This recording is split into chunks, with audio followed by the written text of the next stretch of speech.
मीडियाच्या हेडलाईन्स मध्ये आपलं स्वागत। मी सुनीता शिंदे। या बातमीचे प्रायोजक आहेत सेवा सदन हॉस्पिटल मिरज। अत्याधुनिक उपचार आणि तपासण्या एकाच छताखाली मिळण्याचं ठिकाण म्हणजे सेवा सदन लाईफलाईन सुपर स्पेशालिटी हॉस्पिटल। आंतरराष्ट्रीय निकषांनुसार तयार केलेलं आपल्या भागातलं पहिलं हॉस्पिटल म्हणजे सेवा सदन। अद्ययावत मशीन्स, सुपर स्पेशालिस्ट डॉक्टर्स आणि सर्वांना परवडतील असे माफक दर म्हणजे सेवा सदन।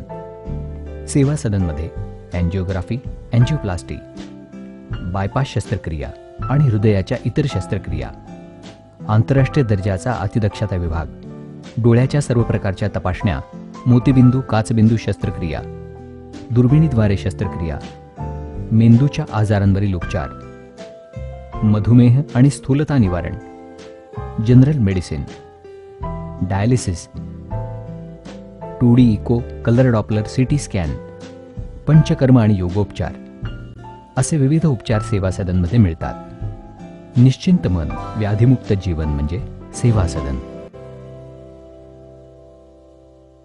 आता आपण पाहणार आहोत सांगलीसह इतर राज्यातील ठळक घडामोडी। 2 आठवड्यात 100 कोटी देणार महाजन। विकासाच्या मुद्द्यावर राष्ट्रवादीने भाजपला पाठिंबा दिला आहे। त्यामुळे आज महापालिकेत भाजपचा महापौर झाला असून नगरकरांना महापालिका निवडणुकीत प्रदेशाध्यक्ष रावसाहेब दानवे यांनी दिलेले शहर विकासासाठी 300 कोटी रुपये देण्याचे आश्वासन भाजप पाळणार असून येत्या 2 आठवड्यात त्यापैकी 100 कोटी रुपये निधी तातडीने देण्यात येणार आहे। मोबाईलवर पाळत ठेवण्याचा कट उघडकीस जेटली। इसिस पासून प्रेरणा घेऊन स्थापन झालेल्या हरकत उल हर्ब ए इस्लाम या दहशतवादी गटाचा घातपाती कारवायांचा कट उधळून लावल्याबद्दल राष्ट्रीय तपास संस्थेचे वित्तमंत्री अरुण जेटली यांनी कौतुक केले। संगणक मोबाईलवर पाळत ठेवण्याचे अधिकार तपास यंत्रणांना देण्याच्या गृह विभागाच्या अधिसूचनेमुळे शक्य झाले। बँक वसुली पथकांना झोडपून काढणार।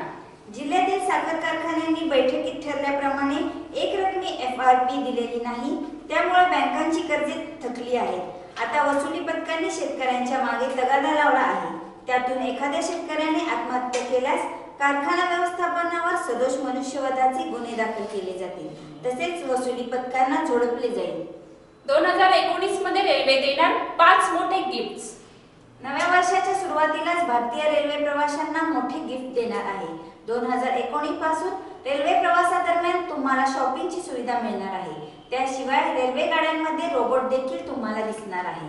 राज्यात 20,50,000 शासकीय कर्मचाऱ्यांना 7वा वेतन आयोग लागू, मूळ वेतनात 23% वाढ।